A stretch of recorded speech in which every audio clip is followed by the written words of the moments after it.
Hello, friends, and thank you for joining us for another episode of the PHNX Suns Podcast. Don't forget to hit that like button, subscribe wherever you get your podcasts, and leave us a 5-star review because it helps us out a lot and we really appreciate it. It does. I'm Lindsay Smith, and today I'm joined by Gerald Bourget and Espo.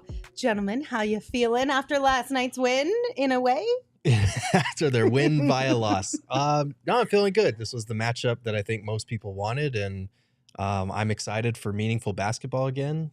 I've been waiting this has been the longest season because of the off season that came before it. So I am really excited for the postseason. I don't think it's hit me yet that it's playoff basketball time. I'm hoping sometime in the next 2 days while we're talking about it, I go, oh yeah, playoffs are here, because, you know, the last week's been a little bit of a slog, but, you know, hey, at least it's 98 degrees outside. We got that going for us right now. So, yeah. That sure is something, that's for sure. But I think later in the week is when it'll start, the excitement will start to ramp up a little bit for playoffs to finally be here. This week-long waiting period, while I'm sure it's great for the team because they get some rest, some time to game plan for the matchup at hand, probably a good thing, but for us it's just like, come on, can we just get into the playoffs already? Yeah, I think it's the one downside of the play-in. The play-in's done a lot of good things, makes that last weekend interesting in a lot of ways where it didn't used to be for a lot of teams. But then this awkward period of having to wait, it's a slow burn now, where before we'd hop right in, now it's okay, now we got to kind of see what happens. And I think it does a disservice to the 1 and 2 seed, honestly, and we experienced that last year. But now we get to spend a whole week focusing on the Clippers. Well, and if the Lakers are in the play-in, it does a disservice to the 4-5 matchup, apparently, because we don't know what the rest of the series schedule is yet. But yeah, it's. I think the good thing this time, though, is, like Monty brought this up, last year, all of these teams have to wait, obviously, for the play-in tournament to play out before they can get in and play some playoff basketball. But last year, the Suns didn't even know who they were going to be facing. So a lot of those days, they couldn't even spend them preparing for specific concepts that their opponent would do. This time, okay, Clippers know they're playing the Suns. Suns know they're playing the Clippers. So that gives them both the same amount of time to prepare, a couple of days to rest up before they get back into it, into practice and whatnot. So hopefully we'll see. And, you know, maybe if Devin Booker doesn't have an injury in game 2, that would help things too. Because I really do feel like we were headed for Suns in 5 in that series before he got hurt. But yeah, it's exciting stuff. It is. It's really exciting. So obviously we know we'll be facing off against the Clippers in the first round. And before we dive into these two teams and kind of take a deeper look at them, I think the first place that we should start is their health. Because obviously that's going to be a huge factor in this one, and it affects a lot of things. The biggest one, of course, is Paul George, and there is still a big question mark around him and his return, but it's not looking like we'll see too much of him in the first round, but we'll hear from Paul George himself on how this whole recovery process is going. The leg is good, man. I'm making progress. You know, when we first was shooting, I was 2 crutches. Yeah. Then I went to 1 crutch. To 1 crutch. Come on now, I'm no crutch. I'm crutchless. No crutch. Now you walking. You look good. You can move it. He will be back out there sooner than he tell us. Tell us, P. I don't know how soon. But nah, man, I've been feeling better. I've been working my butt off. I've been grinding like literally every day, 6 days out of the week. I'm training. You know what I mean? I'm doing rehab. So I'm gonna give it every chance I got, man. This is it's coming down to the wire. Wait, what time in the morning doing therapy? I'm up 9 o'clock. Therapy at 10. Getting out of there at like 1, 2 o'clock. Like I'm literally in there for like 3-4 hours. And what they got you doing? I'm doing, you know, ISO stuff, kind of keep the quad, you know, strong. Stem stuff where they,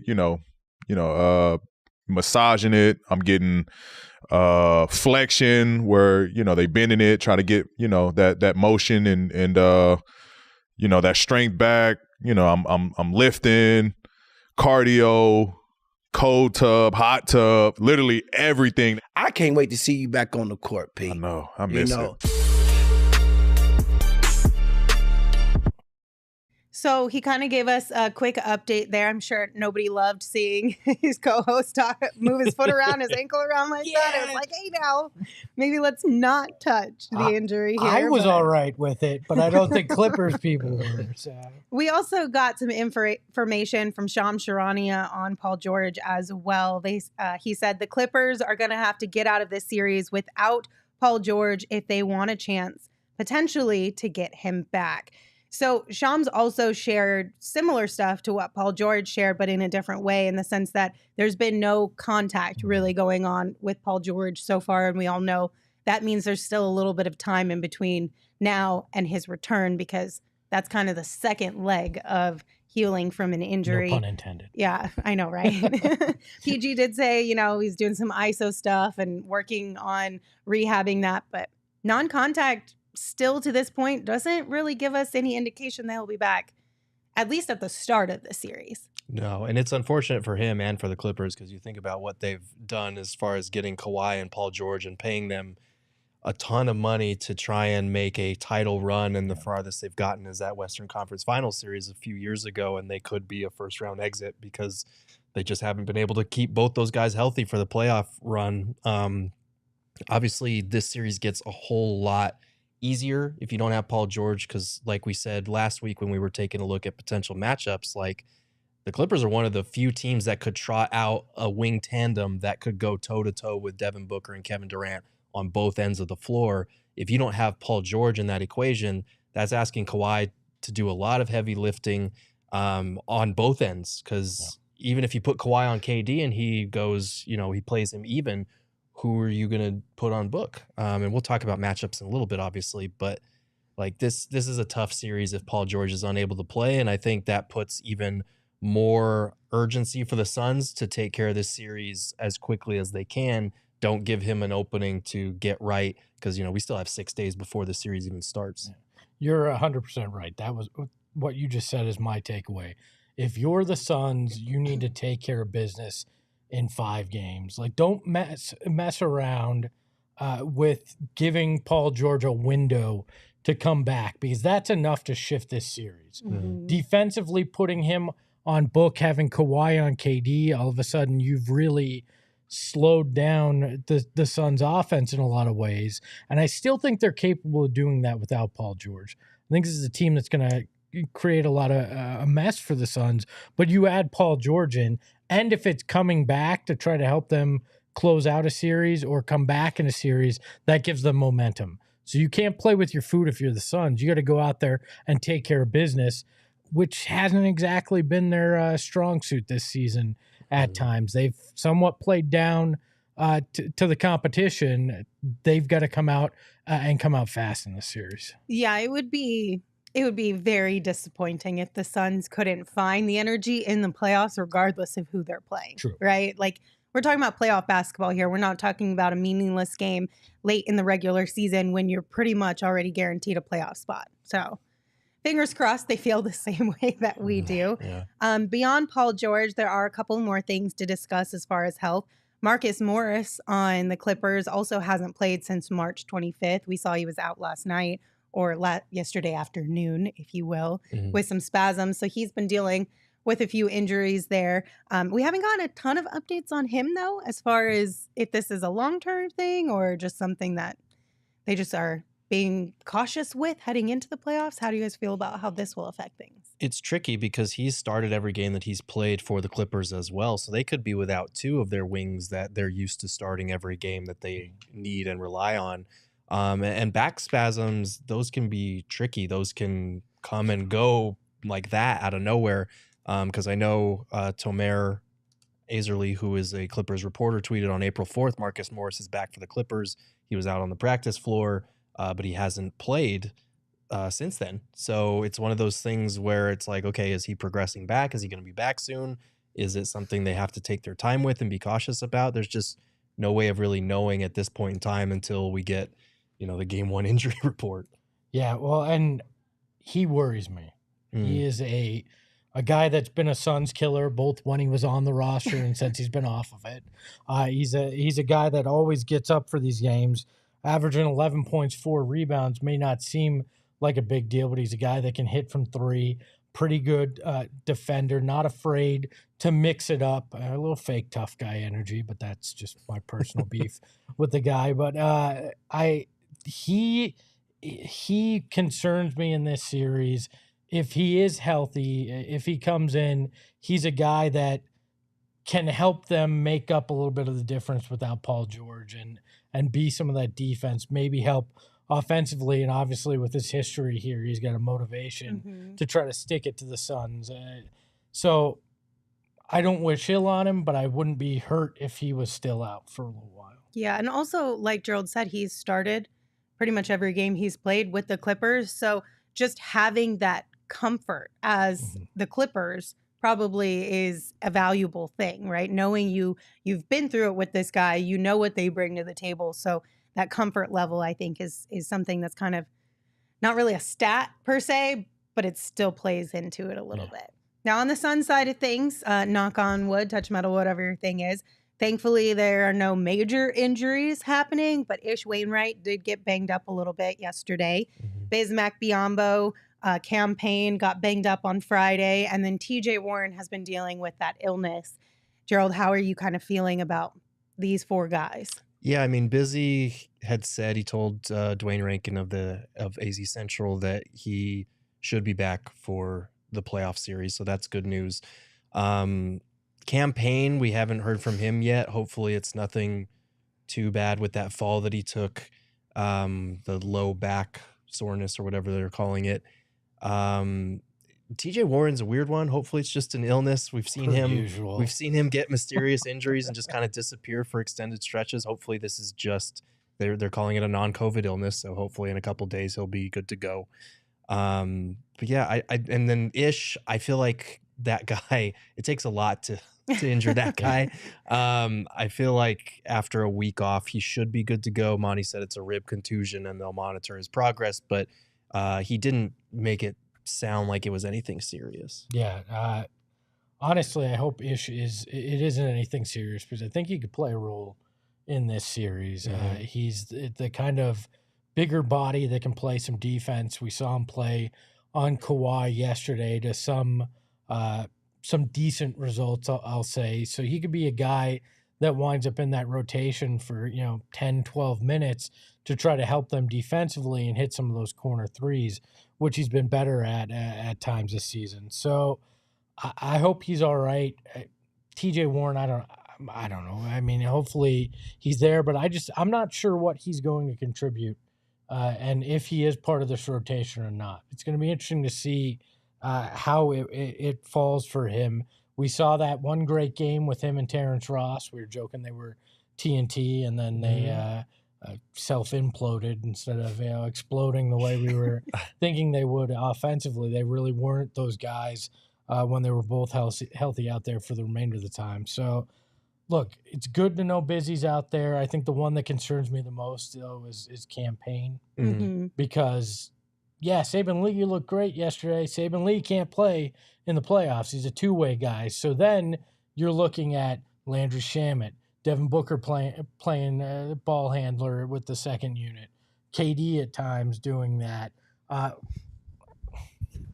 Well, that's somewhat concerning, and they can do it. I'd much rather have Campaign out there as my backup point guard and as a guy that can get in the paint. Well, and he's one of two guys that I can say definitively will be in the playoff rotation. And aside from that, I don't know. It's like him and Torrey Craig. So you definitely need Campaign out there.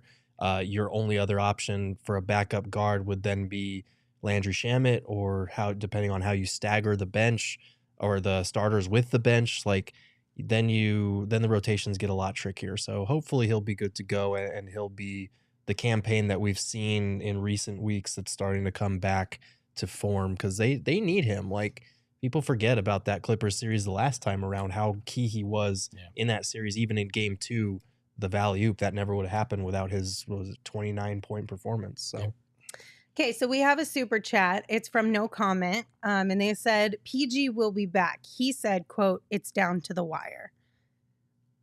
I don't know where he said that. So I might have missed it. Yeah, he said it in the clip, but I felt like it was more.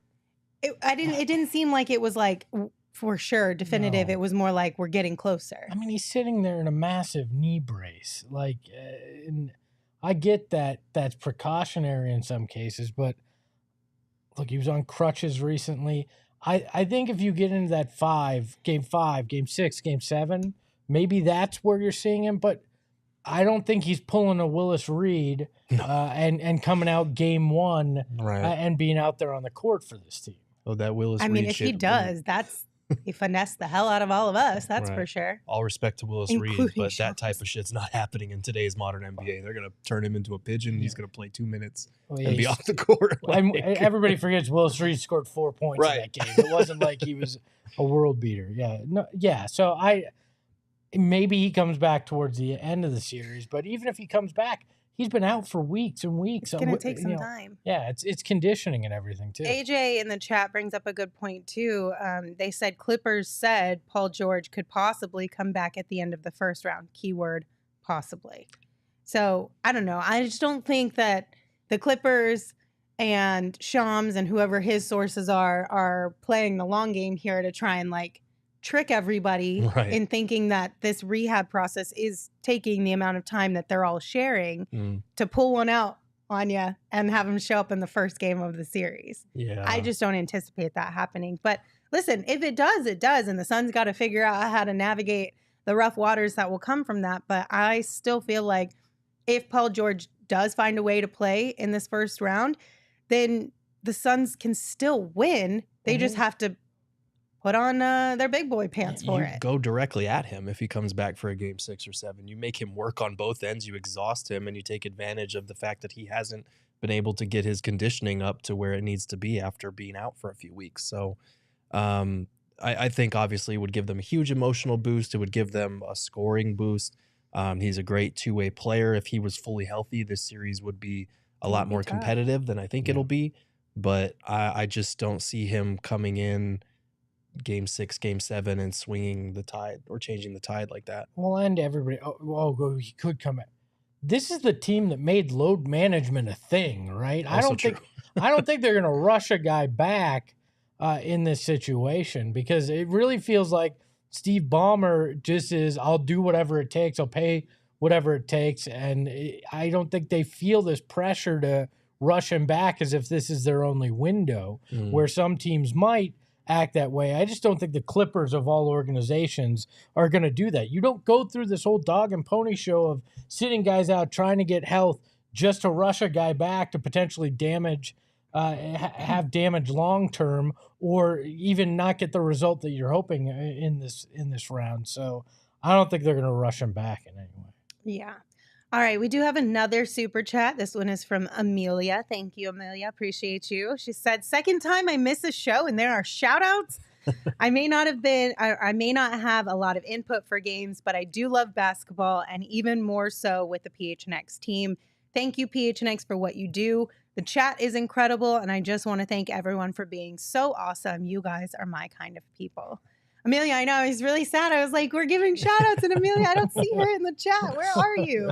But thank you for being here with us today, and glad you got to listen to yesterday's show. But we did thank everybody who tunes in on a regular basis, or whenever you're able to tune in, for being here with us, because it's been fun. Yesterday was Fan Appreciation Day at the Footprint Center. I felt like it was only right that we also showed some appreciation here at PHNX. Yeah, we're going to throw out T-shirts, but realized it doesn't work the same Just way. cover the camera. Yeah. We could just send emojis through start the T-shirt gun and just knock crap over. Yeah. Oh my God, Emma would be so mad at that. The Gatling gun. Saul already throws trash at the camera. He does. That's So, true. He does do honestly, that. this is a little bit better, and I think I can manage that. Okay. I appreciate that, guys. Well, if you guys want to hang out with us during the playoffs, there's a lot of opportunities to do that. Obviously, being right here is one of them, but also over at the BetMGM Sportsbook at State Farm Stadium.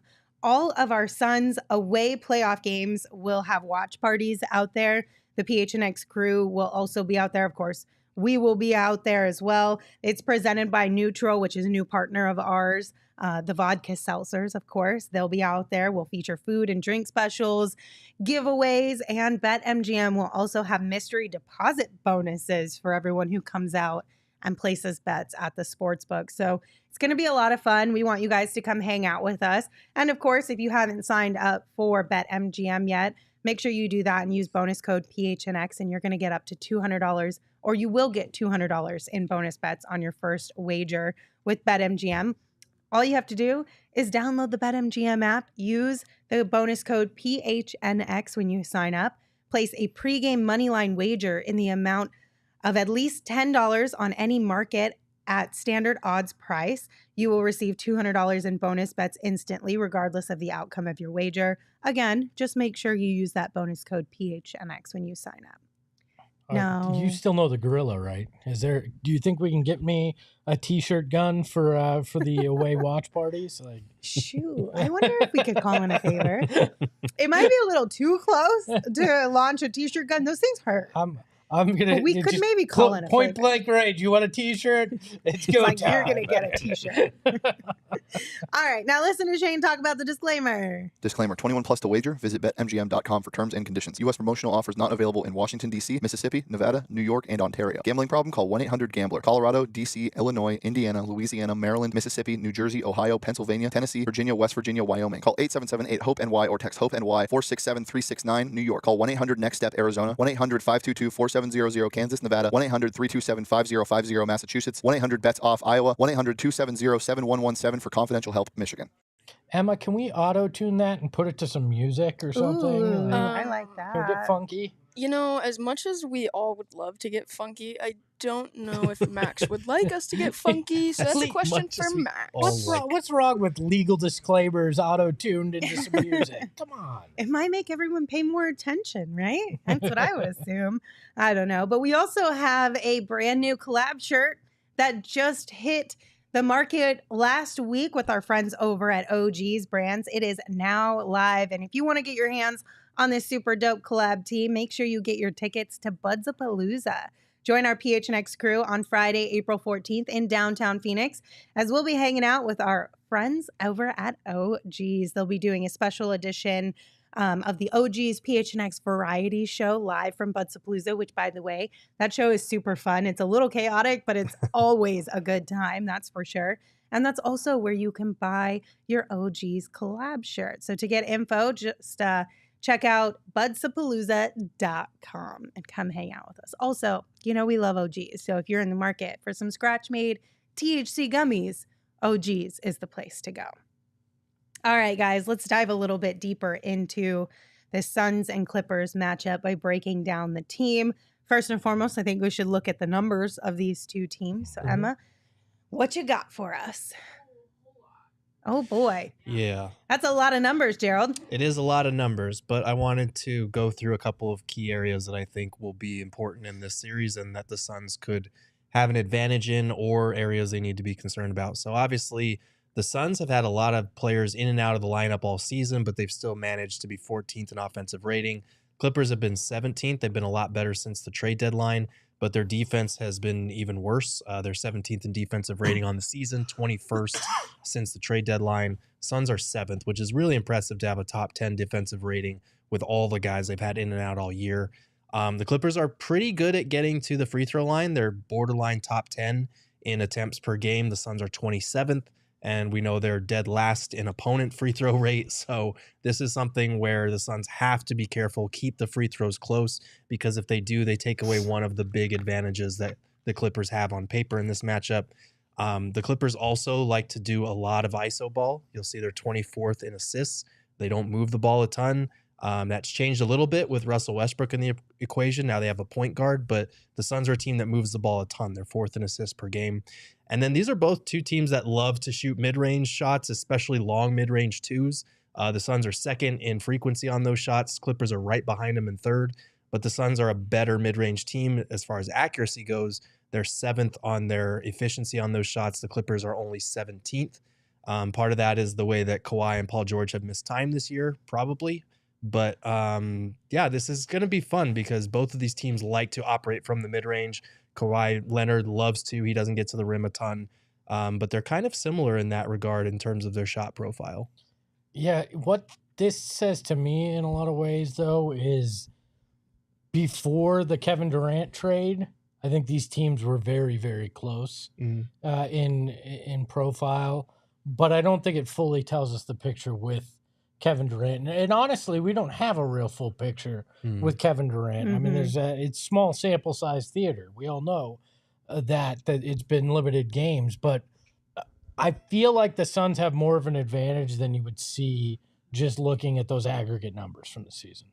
Yeah, and it'll be interesting to see how Kevin Durant kind of changes a lot of these numbers as we go through the playoffs. So we'll obviously be keeping track of kind of how the numbers look series to series and things of that nature. But yeah, this is just it's nice to see like on paper that the Suns numbers here are pretty good. They're pretty solid. Yeah. So that gives you a nice little feeling, a warm, fuzzy feeling inside. Yeah.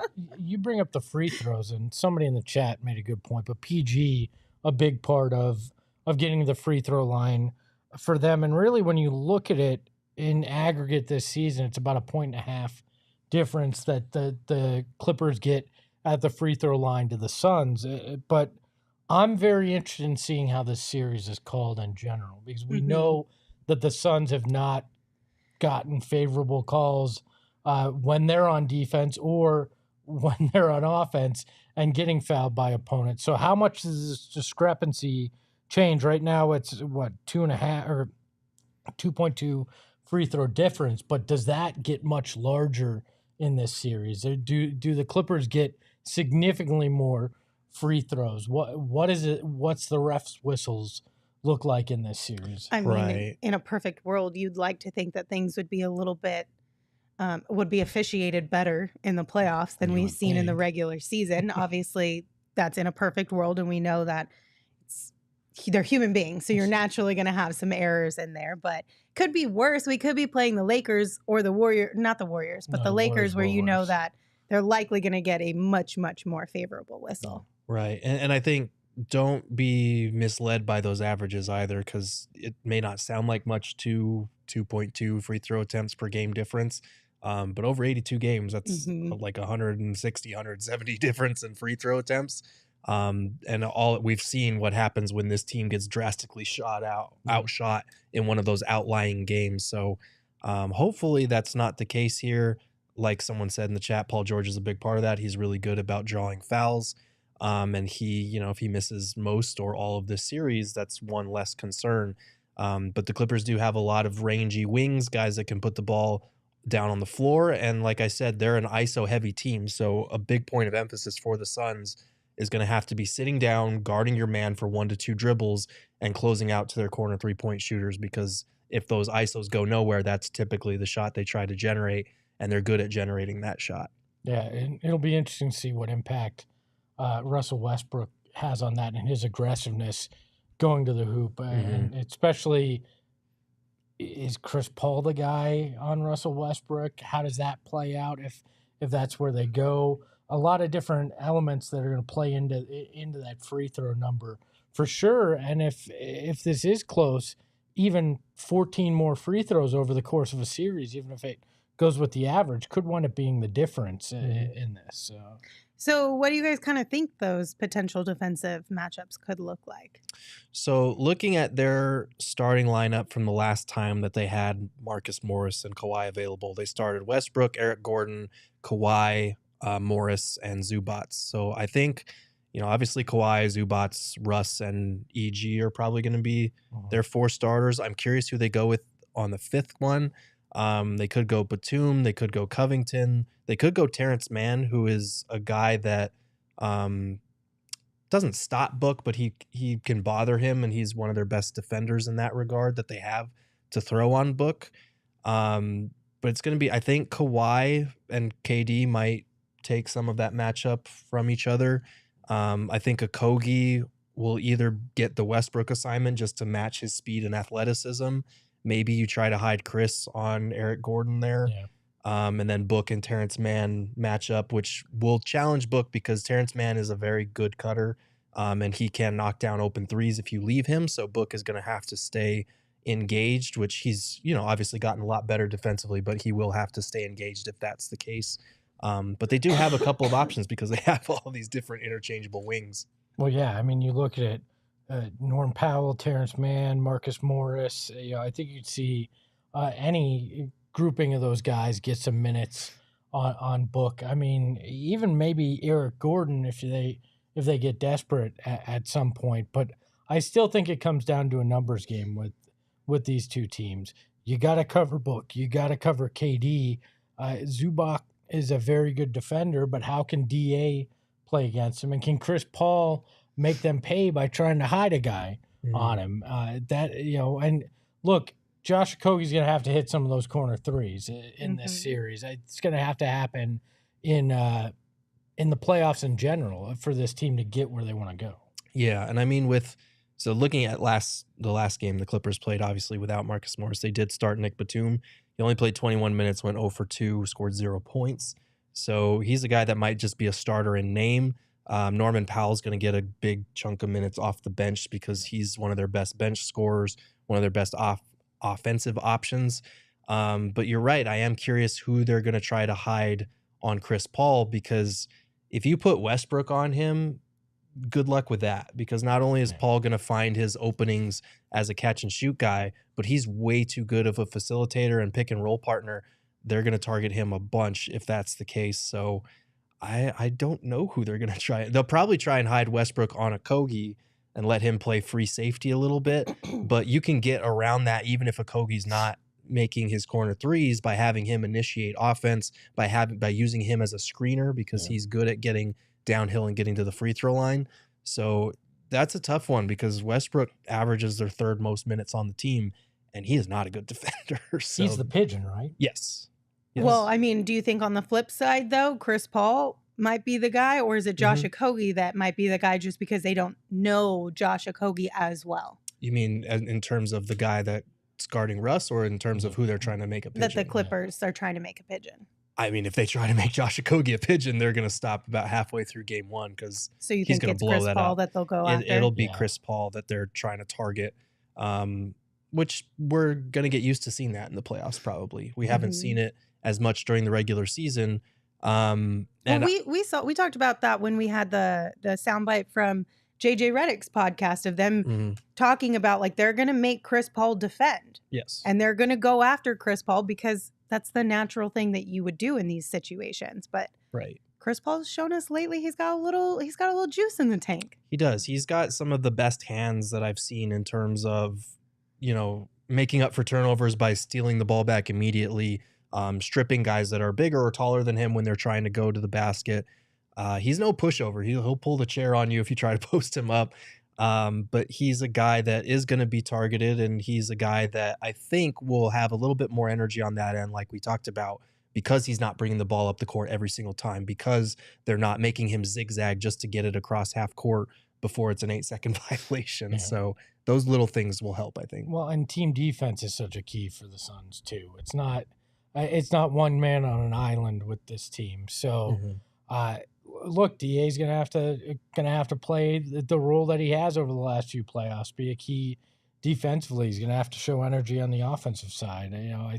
I think what concerns me is when you get into the second unit, how do you slow a guy like Norman Powell? I mean, he was injured earlier in March with a shoulder injury, but since he's come back, he's had 3 straight games with 23 or more points. He's averaging 17 on the season. He's shooting almost 49% or 39%, almost 40% from 3. So this is a guy you're going to have to account for with that second unit. And I'm guessing Torrey Craig's probably going to have to play a lot of defense on him. But that's one of the matchups when we get outside of that first unit, trying to figure out how do you slow down Norman Powell. Okay, well, that's a question from Search and Destroy in the chat. Said, do you think the Clippers or the Suns have a deeper bench? I think it's tough, because I think the Clippers have, I don't know how to say this, they might have better bench pieces, but I do think the Suns have more options, and I think it matters less the depth in the playoffs. I see a lot of people saying, the Clippers' depth is going to make this a more even series. And maybe they do handily win the bench units to, bench minutes to swing a playoff game. But like when you're down to 8-9 man rotations and you have Kevin Durant, Devin Booker, Chris Paul, DA to stagger with those bench heavy lineups, I think it matters a little bit less.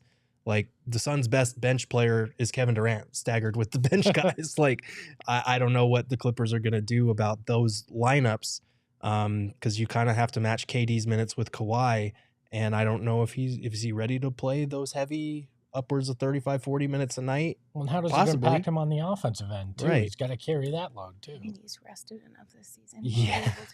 As I say that under my breath.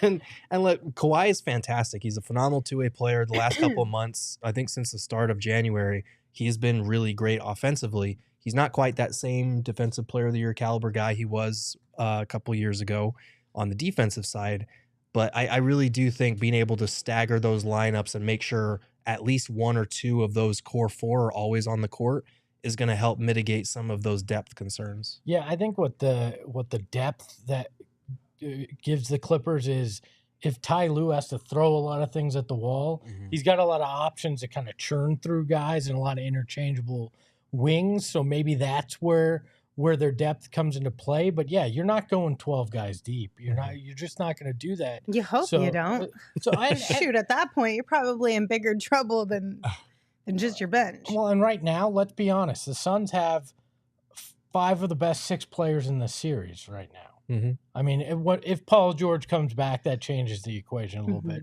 But the way it is right now, they have 5 of the best 6 guys in the series, and that should be more than enough to take care of things. Because if Devin Booker, KD, and Chris Paul or DeAndre Ayton play to the level that we think they can, that's enough to beat this Clippers team. This Phoenix Suns team is better than this Clippers team on paper, and it's about, can you go out and execute your game and not beat yourself with the little things, not get in foul trouble, not get beaten on the glass and give up a lot of second chance points, and not turn over the ball. If you play your game, this should be an easy win for the Suns. Easy, 5 or 6, but not having to go the distance, not having to worry that you're going to be an early out in this series. Yeah, I mean, I wrote about some keys to this series for the Suns over at gophnx.com if you want to read more.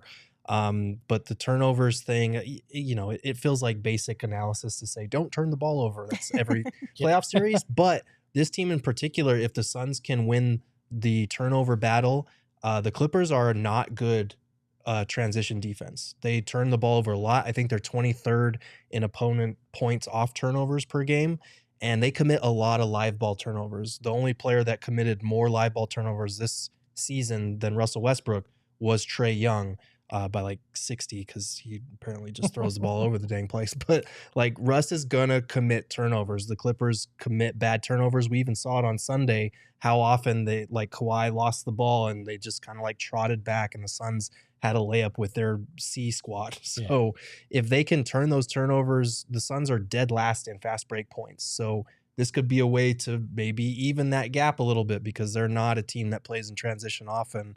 And their defense is really good. So if you're able to score in transition, score on their subpar defense, and then set your half-court defense, which is top 5 in the NBA, that makes it hard for their offense to execute against a set defense.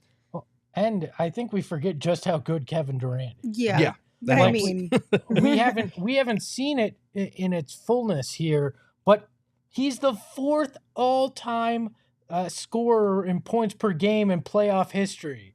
This is when this guy shines. And even if Kawhi plays to the level that he has recently, 26.7 points on 52, 46, and 90 shooting, okay, so you've matched Kevin Durant. Now it's how do these other matchups go in this roster? And I'm pretty confident to say Devin Booker can win any of those matchups he's going against. yes.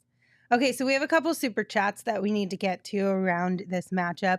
Laking, thank you for yours, said, I know the Clippers like going small. Can the Suns go small, and what would the lineup be? I don't think you want KD playing the 5. So actually, I think KD at the 5 is probably their best option if they're going to match small ball. I think initially, if the Clippers do go small, and looking through their lineup data, their most used 5-man lineup that didn't involve Zubats or Plumlee was Nick Batum, Paul George, Reggie Jackson, Robert Covington, Norman Powell. Paul George is out. Reggie Jackson no longer plays for the team. And that lineup was a negative 19 net rating anyway. So they don't go small as often. I think it's something that maybe Ty Lue is saving for the playoffs to deploy as he can. But I do think if they go small with Covington at the 5 or Batum at the 5 or whoever it is, Kevin Durant is the natural trump card there. He's a guy that can play the 5 because he is a good rim protector. He's got all that length. He's not a fantastic rebounder, but he's good enough, especially with the guys he'll have around him if you throw a Torrey Craig out there or a Josh Okogie. And offensively, if Kevin Durant is setting screens, good luck defending anything if you flank them with shooters or other wings and guards. Like, I do think if the Clippers go small, you try to punish them with DA because you have that natural advantage, and that's your starting point. If DA can't do it for whatever reason, because he's been great against the Clippers at times, and at other times he's struggled against these small ball lineups. So if he doesn't, you have that next move that's like, okay, we're going to go nuclear. Here's Kevin Durant at the 5. Good luck guarding us, and we're still going to be able to guard you pretty effectively. Yeah, I think you're 100% right. You start with the DA option, see what you can do if you can get him going. If not, yeah, okay. So we're going to go to Kevin Durant, and good luck countering that. Like I don't care if you got Nicholas Batum stacked on top of Norman Powell, and you're like, hey, look, we got 2 guys. You're not going to match Kevin Durant at the 5 there, and I think that's something that Ty Lue would move off of quite quickly at that point because you've then given the Suns additional advantages. I kind of wonder, do the Suns experiment with that and go to it first if DA isn't clicking and try something there to gain an advantage before Ty Lue even counters with that? That's going to be very fascinating because we hear a lot of praise for what Ty Lue's been able to do with this team last year when they were injured and what they were able to do this year and some of the things he's done with this roster. How do Monty and him play this chess game? Okay. How does it work? That's the next super chat from T Bounty. Said coaching. Williams versus Lue is going to be interesting. Monty got out coached in Dallas series. Lue is smart. Of course, Monty, CP3, and KD collaborating is brilliant. Do you think this could be a battle of coaching minds? I still don't think he got necessarily out-coached. I mean, there was series. the COVID thing, too, that probably played into that as well. I mean, they traded a bunch of 30-point victories in that series. It was a weird series, but this matchup is going to be a battle of wits. And to the commenter's point, to the Valley Sicko's point there, like you've got Monty, but you've got 2 basketball, and Devin should be in that as well. Devin, KD, and CP3 all at the table as well. I think they'll be just fine. Ty Lue's a great coach, but I think they'll be just fine. Yeah, I think Ty Lue has proven to be very good at adjustments. He's good at preparing for playoff series. I think in recent years, maybe he's gotten a little bit more credit as far as what he's been able to do with guys in and out of the lineup than he deserves, because yes, obviously they're a playoff team, they're the 5 seed, but their record has been like around 500. It's nothing special. He is good. I'm not trying to take away from him there, but I do think this fan base in particular, and I think every fan base is this way, looks at a coach's mistakes and shortcomings way more than they look at what they do right.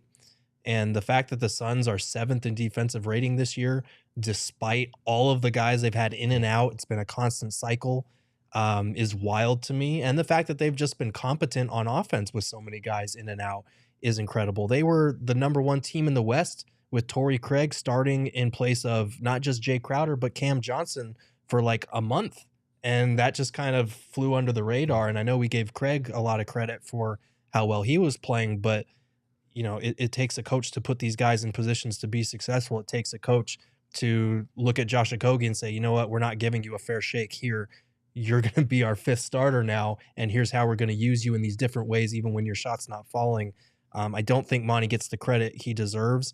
Now, playoffs are a different animal than the regular season. He's going to have to be able to prove to make those adjustments, and in some ways, his job might be harder this year because he has so many bench options that he can choose from. Cool. He's gonna be the one pulling the strings and has to make the right calls on some of these position battles. But I do think unless he's an absolute catastrophe, a lot of times the players win the games, and it's not so much coaching tweaks that change a lot. Well, and let's be honest, the the Clippers throughout this year have been the definition of average. Point differential, 17th in the NBA. Offensive rating, 17th in the NBA. Defensive rating, hey, guess what? 17th in the NBA. Net rating, 17th in the NBA. Like, they've been a very average team. So the Suns at times have been brilliant, at times have been terrible. So this is going to be a battle of a team that was pretty much consistently average and versus a team that has had some wild swings with everything that's gone on. Can Monty get this team to be that better version of itself that we saw at times this year? Yes, 100%. Yeah. No, I agree. That settles it. Lindsay That's is it. sold. Lindsay sold. said yes. Yes. It's But over. honestly, I don't even know that it's on Monty's shoulders. I think it's No. halfway on Monty's, but halfway on the players as well. Like, they're going to come into this playoffs, especially after what happened last year in the playoffs, with their heads down and in the right mindset. I Right. have full faith of that. And I'm going to speak it into existence because I'm not trying to have what happened last year happen again. When you have offensive concepts like the double dragon, the middle third pick and roll that they like to run, the Spain pick and roll, and you have this much talent, it's less about scheming and coaching head tweaks. Like it's just about executing and about the fact that you just have more top heavy talent. Like this is not a series that should require Monty to make these genius calls on the fly. Like this is a series that they should win, and they should win in 5 or 6 games tops. We'll see if it plays out that way, because like we've talked about, they've had 8 games with Kevin Durant, and most of them have been against mediocre or subpar competition at best. So that maybe that changes against a playoff caliber team, but the Clippers are barely a 500 playoff caliber team. It's not like they're world beaters either. So I'm excited for this series, and I do think it's going to be maybe a little bit more straightforward than we're worried about. You don't think Monty's saying, hey, KD, go out there and play basketball is an otherworldly coaching decision? Like, I mean, Devin Booker, go it could score. be worse. What if he was trying to do the opposite, right? It's one of the best coaching calls I've seen in Suns history, so I'm good with it. All right, we've got a couple more super chats here. Jay Stepp, thank you for your super chat. Said, I'm coming from Australia for game 1 and 2. Set Jock up. I'll bring the pizza flavored shapes he wanted. All right. We tried those on the Deal. last show. We had some fun little Australian snacks and food. Thank you. Appreciate you. Hope you have a great time. You bring the pizza flavored shapes, we'll get them to Jock. I promise you that much. And then Alter John Quid. Thank you for your super chat. Said, new diehard here. Welcome. Nice. Appreciate you. I've been watching you guys since last summer. Espo said he will dress up as an Ewok if KD came to Phoenix. Lindsay, are you from Yuma? So 2 things. 3 things. Glad you're a diehard. Appreciate that. Love to see it. We took a real sharp turn at the end there. I am not from Yuma. I'm from Sierra Vista. I do have family in Yuma, though, surprisingly. You give off really Yuma vibes, Lindsay. I don't know what that means, but I don't think it's a compliment. Espo, you did say you would dress up as an Ewok if Katie That came is to true. Phoenix. You know what? That is I think there was I think there was a time limit on that, if I remember. But you Oh, know what? No, there was not. Hold There was on. not. That's Hold bullshit, Espo. Hold on. No, Greg. Hold I on. just used his government name. Oh my God. Let the Gregory, man- Gregory is my government name if we go there. Well, close enough. All right. His government name. I will still dress as an Ewok. If I gotta When? He's So- been here. Okay, I'll do it at our first MGM.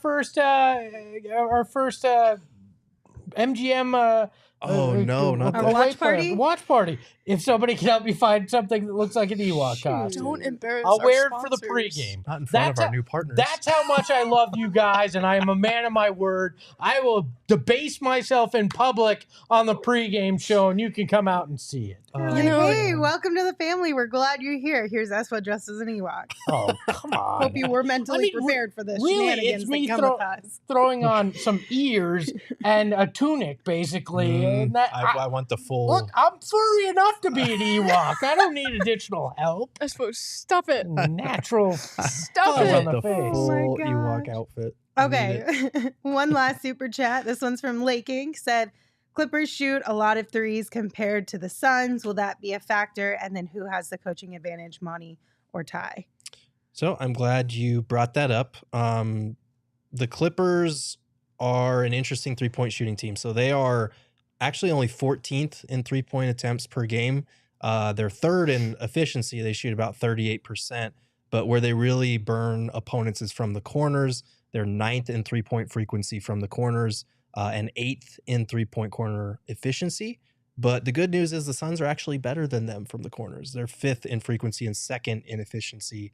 So I do think, obviously the Clippers get up a little bit more threes than the Suns, but this is an area where, like I said, if you stop their individual ISO plays, if you close out to the corners, and if you have the right lineups out there, wing heavy switchable lineups, you should be able to prevent them from getting whatever they want on that front. Yeah. Look, we know the Suns are going to have to hit threes in the playoffs to win. But they're also one of the all-time greatest mid-range teams we've seen. So I'm not overly concerned with the 3-point shooting as long as they're hitting those wide open shots that they're creating, because Kevin Durant, and Book are going to pull so much gravity that you're going to have a lot of those open threes. And like you said, they're one of the most efficient at hitting the corner threes. Hopefully they can just continue that. I don't need to see them change who they are in the playoffs and start jacking up more threes just because it feels right. The numbers show they can win this way, and I'm not overly concerned with the Clippers. I'm concerned with the Suns playing their game. So. And this is a case where early in the season, it was like back in October, so take it with a grain of salt, but they were able to get into the lane and kick it out. In one game, they had 42 3-point attempts against the Clippers defense because it's just not that great. Yeah. So it could be a paint to great series if they're able to put their heads down, get into the lane, and then kick out to open shooters. So we'll see. And we've seen Book do that a lot more efficiently in the last, probably 15, 20 games. He made a concerted effort to drive and kick. So I think that'll help as well. Well, the start of the first round is just around the corner, and we already told you about the watch parties happening at BetMGM down at State Farm Stadium for away games. But if you're trying to plan ahead for home games, I got 2 things for you. 1, Mountain Mike's Pizza. If you're watching from home and you don't want to cook, you just want to settle in and focus on the game, head over to mountainmikespizza.com. They've got locations in Mesa, Chandler, and Tucson, and they will get you set with some delicious food to keep you fed and full throughout the entire playoffs. And they also have really fantastic food. They bring us food all the time here at PHNX, and we couldn't love them more for that. They also love supporting us at our events, which is fantastic. So I know a lot of people who have come out to our events and our diehards have had Mountain Mike's Pizza before and can vouch for us. Also, diehards, just a reminder, you do get a $50 voucher upon signing up. So now might be a good time to become a diehard. Heading into playoffs. You get a whole bunch of good perks, but check out Mountain Mike's Pizza if you are looking for a great dinner. Also, Game Time, right? You're going to be looking for playoff tickets. I know people are already asking how much they're going to be, where I can buy them, all of the things. Well, Game Time is the best place to buy tickets for sporting events, concerts, you name it, and they can get you up to 60% off tickets when you buy them last minute. Now, I'm not saying playoff tickets are going to be cheap, but you might be able to find a little bit of a better deal on the Game Time app. And you can snag the tickets without the stress with Game Time. So make sure you download the Game Time app, create an account, and we got a special bonus for you. If you use the code PHNX when you sign up, you're going to get $20 off your first purchase. Terms do apply. Again, create an account, redeem code PHNX for $20 off. Download Game Time today. Last minute tickets, lowest price guaranteed. I'm looking at it live. Okay. Game 1, Clippers at Suns, $79 to get in the building. For some reason, Game 2, more expensive, $91. $79? $79 plus if you're the first time, you're getting the $20 off. You're getting in for, what is that, $59? That's nuts. Yeah. Are you for real? I'm for real. Right now? I'm $79? right there, $79. All right, if you're in Phoenix and not jumping on that deal, I don't know what to tell you. Well, Yeah. and it for holds, a playoff game, that's fantastic. That's wild. it holds true last second as well because we're closer to Game 1. Game 2, $91. Game 5, $107. Game 7, $185 already. So Damn. Wow. So get in while the getting's good. $79 to go see Game 1. So make sure you guys download the Game Time app. And again, PHNX, that code will get you $20 off your first purchase. Okay, gentlemen. I did have one because our producer Emma brought to my attention Sly was asking about what my chain is. So just really quickly, I got the crucifix here that was blessed by the Pope, I believe. My parents got it blessed. Oh. I've got this gold bar that Amy gave me that has special dates for our relationship, like the first day Cute. we met and first kiss and all that. And then I've got an Italian gold horn here that they sell in Florence. We're both that rocking the every- Italian gold horn. that Gerald and every Espo Italian, are so fancy. yeah, every Italian has one of these. this- I feel like. This was my grandfather's medallion that he wore every day, and I wear it every day now. But yes, the Italian horn is a must for us. Yes. I love that. All right. So you guys talk a lot, meaning we have a whole bunch left of stuff to talk about. Y'all would not But shut we're up. coming up on an hour. No, it was great stuff. It was really great stuff. But I'm going to give you guys the option. Do you want to go through the rest of the West and how it could play out for the Suns? Or do you want to have a little bit of goofy fun at the end and hand out some awards maybe? Let's go through the West. You want to go through the Let's West? keep the playoff. Okay, I think we go going. through the West. Okay, so here's kind of a bracket that breaks down what we're looking at for the West. And of course, the first thing that we'll talk about is the play-in game. Mm. And now this doesn't directly affect us, but it is something that we'll be able to watch basketball-wise this week before waiting for the Suns and the Clippers to tip off. So we got New Orleans Pelicans, Oklahoma City Thunder, and then the Los Angeles Lakers and the Minnesota Timberwolves. Who do you guys think becomes successful with the Pelicans and the Thunder? I want to pick Thunder, but I think it's going to be the Pelicans. I think they've been a lot better recently. Ingram's been on an absolute tear for the last month or so. So I think the Pelicans will probably beat a less experienced Thunder team, but I do think in a do or die game, maybe just having the best player could count for something. And Shea has been phenomenal this year. Mhm. Yeah, I'd love to say that Shea has enough that he could carry OKC, and maybe they continue to surprise, but I really think New Orleans is going to get the better of this group in the 9-10 matchup. This has been a heck of a run for OKC, completely unexpected because everybody thought they were going to be in the Wembanyama sweepstakes and may even have gone all in and traded Shea at some point. Yeah. They committed to it. They're in there, and I think that'll be a fascinating game to watch. I don't know that it winds up close in the end, but I think through at least 3 quarters, you're going to get a hell of a matchup there. The interesting thing about this one is if the Pelicans do advance, is there a potential to get Zion back for, I don't know if he's been ruled out for the first round, correct? I think he's been ruled out for the play-in. For the play-in, stuff, but not the yeah. first round? Not definitively, but I don't think he's gotten to 5-on-5 contact yet. He was I would playing have to 3-on-3 the last Right. I heard. So. Okay. So that's another interesting kind of check. wrench in this machine when it comes to the Pelicans is if and when you'll get Zion back in that lineup. Right. All right, so we've got the Lakers and the Timberwolves. Obviously, the Timberwolves are just completely falling apart and melting down. What do you guys think about this one? I am low key going to be loving watching this game just because the potential for slander is going to be extraordinarily high Oh my either gosh. way. Because if the Timberwolves lose, like obviously there's their meltdown, the Rudy Gobert, Kyle Anderson thing. Jaden McDaniels broke his hand punching a wall. And all the shit that's being leaked to the press is not good. It's not a sign of a It's not a tight knit organization. no offense, not a high IQ basketball team at this No. point. But there's the potential for Rudy Gobert slander because the Timberwolves gave up 4 first-round picks for this. But if the Lakers lose to everything I just described, that would be so fucking hilarious. Well, and you've got the D'Angelo Russell revenge factor in this series. Vanderbilt too, Beasley. They know that team well. There's all sorts of things, but if LeBron and AD lose to this sideshow It that would is be the Minnesota nuts. Timberwolves right now, That'd be wild. that's insanity, and that's talking head fuel for at least the next 3-4 days after it happens.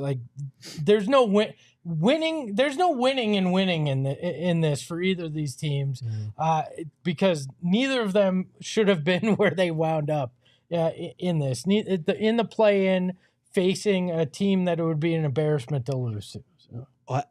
So if you're the Timberwolves and you win, how long does Rudy Gobert's suspension continue for then? Indefinitely. Because if you beat the Lakers without him, you're just gonna like bring him back. Well, and then you got to at some point. You have to, but also like, what if you're better without him? I mean, do you have to?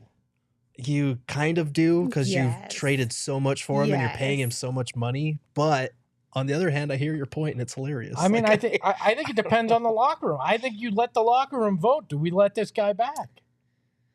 That, which would also be funny because the way it was initially framed was like he hit his friend and got sent home. Like the principal fucking sent him But he home. did apologize like immediately after. There is something to be said about No, that. no, Again, there it sounds like a schoolyard brawl. No, there isn't something to be said by that.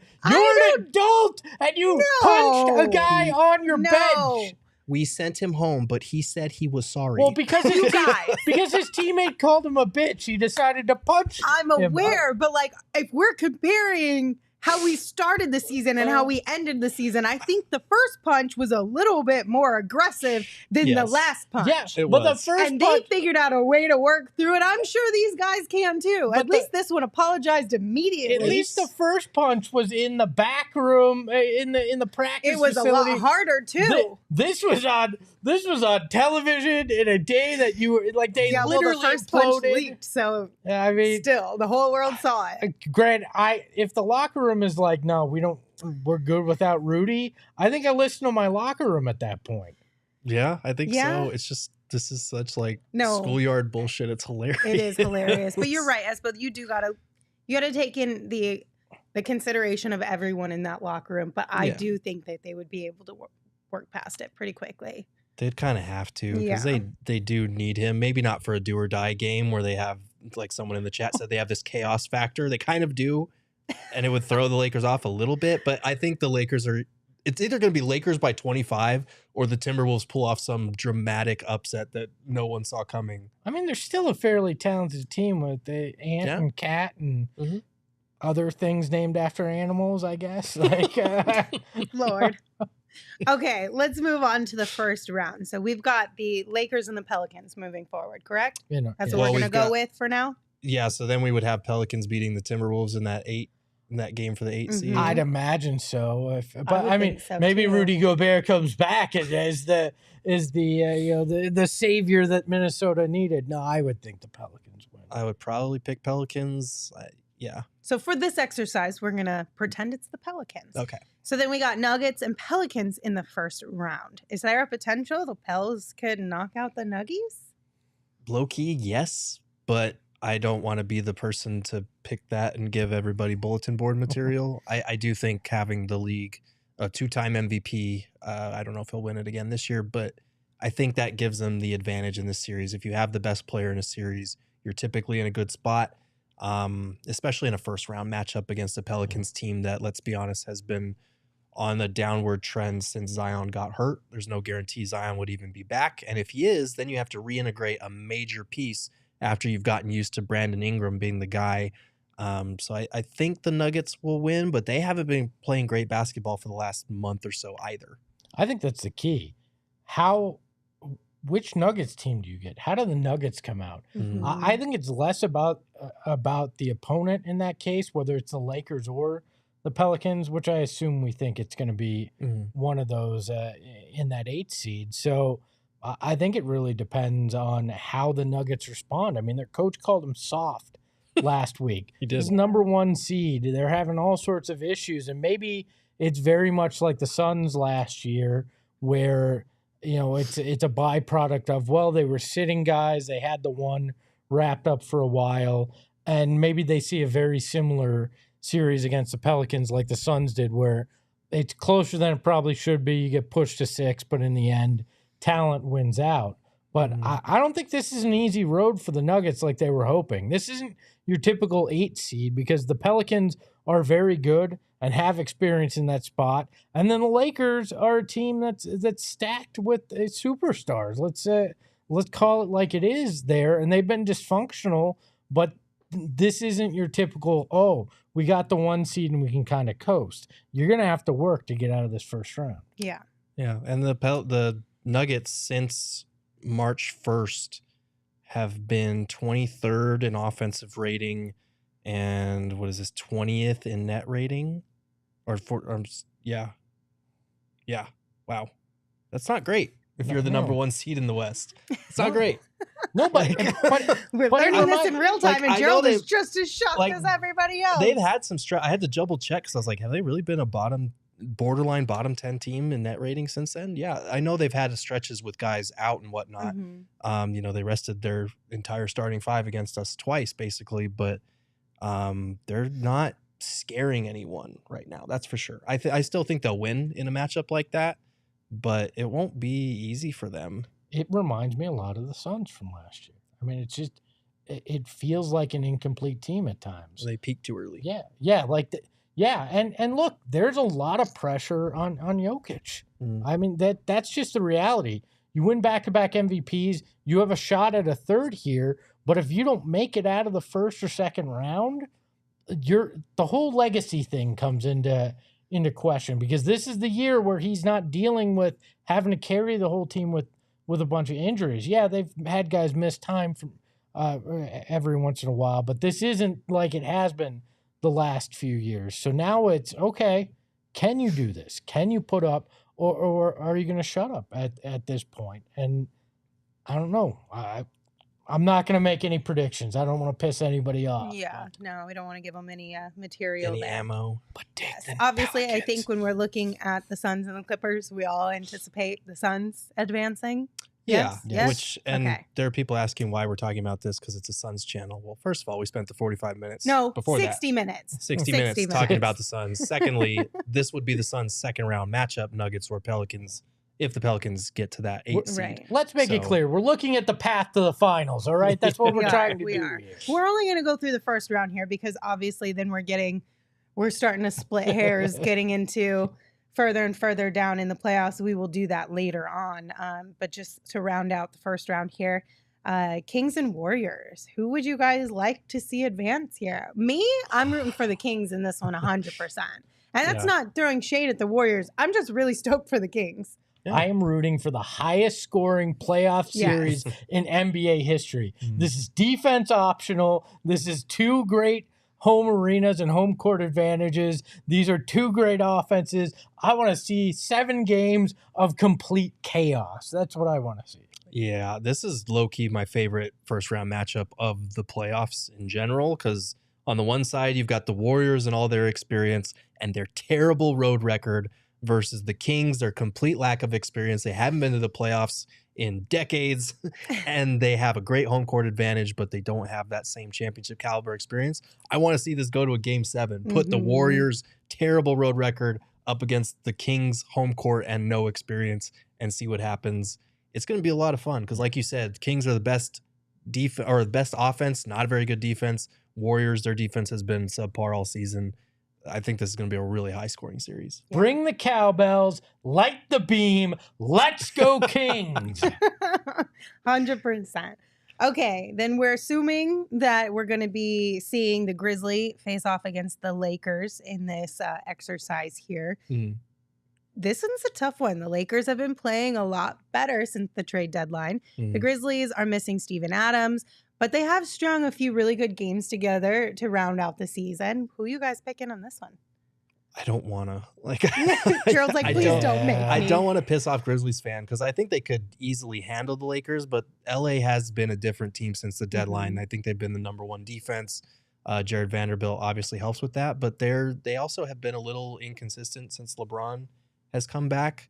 Anthony Davis has been playing fantastic, but he's also going up against a defensive player of the year candidate in Jaren Jackson Jr. If Jackson can stay out of foul trouble, then that's one thing. But I do think the Lakers get to the line a ton. So that's going to put him in problematic spots. I wouldn't be surprised if the Lakers found a way to pull off the upset, especially because they have 2 candidates that could be the best player in that series. I think it depends on how the refs let the series be called. If they let some physicality, I think it's Memphis's series. I don't think that LA can put up with that. But if they call it the way that they've called a lot of Lakers games this year, you're going to see Memphis in foul trouble, and I don't think that they have the star power to compete. Ja is a great player who obviously had his issues off the court this year, but if it comes down to, okay, the physicality isn't allowed, you lose a big advantage that Memphis has. Like if Dylan Brooks and Jaren Jackson Jr. are fouling out or not on the court, all the talk and all the physicality ain't gonna matter. And I would give the nod to the Lakers. What I'm saying is I have no clue. All right. Like if Austin Reeves runs into Desmond Bane's bowling ball shoulders and just flops back, they're going to give him like 5 free throws every time. So like, I don't know what you do with that. Like that could be a problem for the Grizzlies. I do think they're the better team and they should win, but an upset there wouldn't surprise me. And this one's tough too because there's not even like a fun storyline or an emotional buy-in for either of these teams because had you have asked me last year, I would have been like, I want the Grizzlies to win because obviously beat LA every day. But I was actually kind of like excited for Grizzly fans last year. But now the Grizzlies have gone full heel and turned into the villain. And now I don't even really like either one at this point. Like I'm kind of mad at both. There's not even an emotional like when you saw Kings and Warriors. You know what I mean? This is a tough one. My pick is Shannon Sharp in 5. That's why sit him courtside at every one of these games, please. That's all I ask. Oh my goodness gracious! Look, looking from a Suns perspective, I'd rather see the Lakers advance. Yeah, because the physicality that Memphis can come with, that group. If Steven Adams is back, if you're looking into a Western Conference Finals down the road. I don't like the matchup with Memphis. Not that I want to face LeBron and AD in the Western Conference Finals, but I think I'd rather that path than a physical Memphis team that could cause a lot of problems for you. That's fair. We did get a super chat from Andrew. Andrew, thank you for your super chat. Said, I hope we're wearing black jerseys on Sunday. But when are you going to get the scoop on what jersey we're wearing for the opening game? I know they've submitted them. What they're hoping to wear, but I don't know when. We probably won't know until the official schedule is out. Yeah. I checked Locker Vision where they post them once things are official. There's absolutely nothing there, not even for the play-in games. So we're probably going to find out tail end of the week. If I hear before, then I'll let everybody know. But. Yeah, that's one kind of like, we were talking about it because we were trying to figure out, even before the show started, if we had heard anything on the time of Sunday's game for Suns and Clippers. Right. If there's one thing that the play-in did kind of screw up, it's that we're all in a waiting pattern for quite a few things. Yeah. I feel like it kind of pushed all of that stuff back from like timing to approvals for even jerseys or... I don't know, all the things basically, but it's kind of just like opponents if you're the first seed, right? Yeah. Things of that nature. Uniform wise, though, I know they tend to ask the players their what opinions they like and in playoffs and everything. So I imagine that those black jerseys, since they can't wear the classic ones, will be worn when they can. You're going to see the association white because of color matchups. It's going to happen because the home team gets to choose first what they'll wear. So on the road, I think you're going to see some of that, maybe some of the originative, since it's a lighter color in that turquoise. But I think you'll see a lot of those black uniforms. Yeah. AJ said it's weird. Saturday is announced.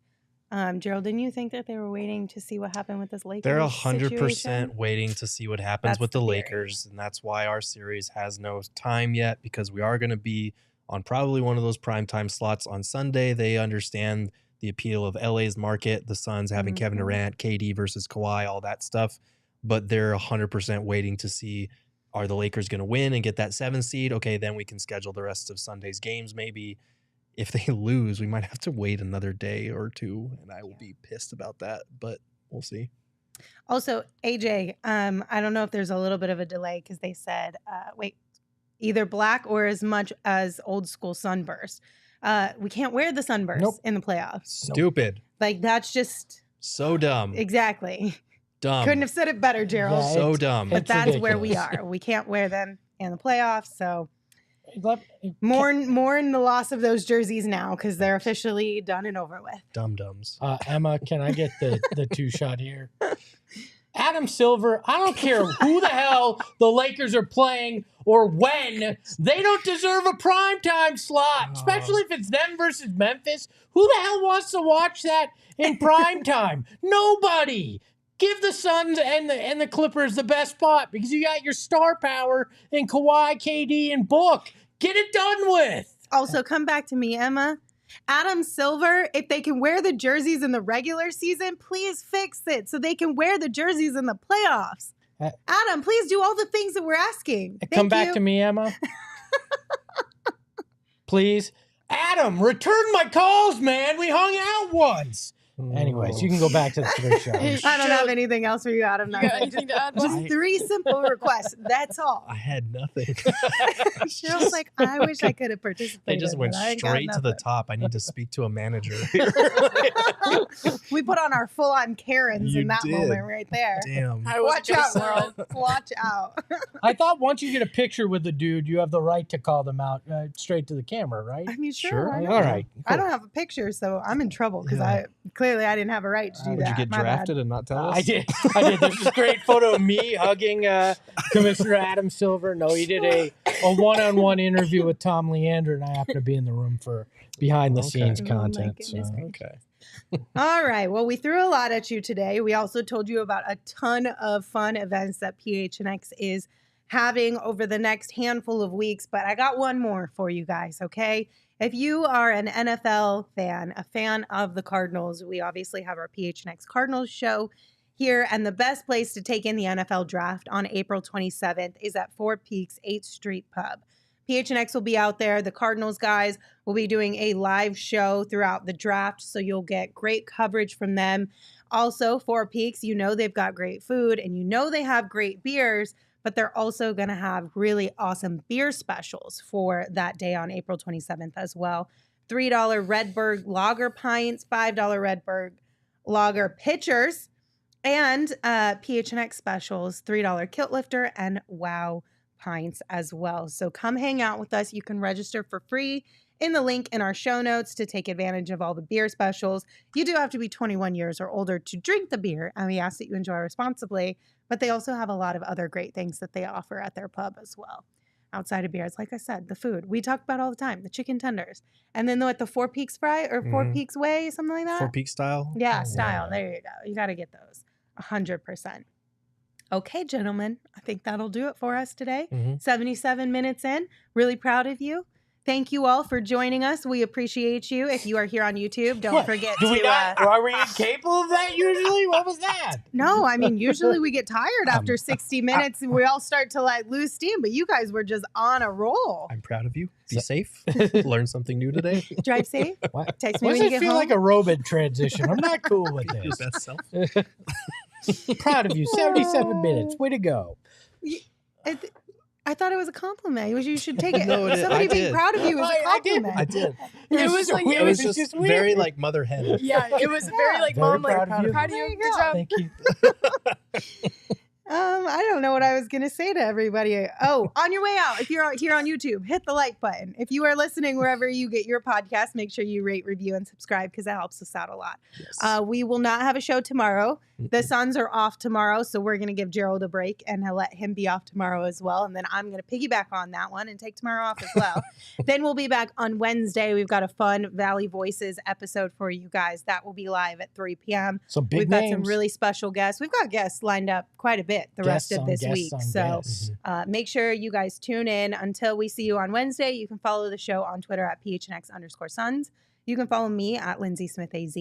You can follow Gerald at Gerald Bourget. And of course, you can follow Espo at Espo. Espo, take us home. Despite what Lindsay says, Gerald and I can go 77 minutes whenever you need it. Lord Ahoy, have hoy. mercy. Hey yo, my lifestyle is retro. Tell the Phoenix Metro. Megas in control and he ain't never gonna let go. PHNX though, Lindsay, Gerald, Espo. Saw past the ball, we here to turn up the tempo.